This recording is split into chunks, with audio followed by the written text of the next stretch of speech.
Hi, this is Asher and Mariana Navarro, and we both want to remind you that June is National Pet Preparedness Month, just in time for hurricane season. Always include your pets in your emergency plans. Make sure your pet can be identified with a microchip or caller ID tag with your phone number on it. Build a separate emergency kit for your pets. Include toys, treats, and bedding. Have current vaccination records and veterinarian information available.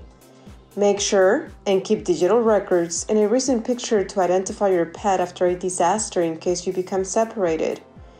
Create a list of places that accept pets if an emergency happens. Never leave your pets behind. They're part of your family too. More pet preparedness information available at readyharris.org.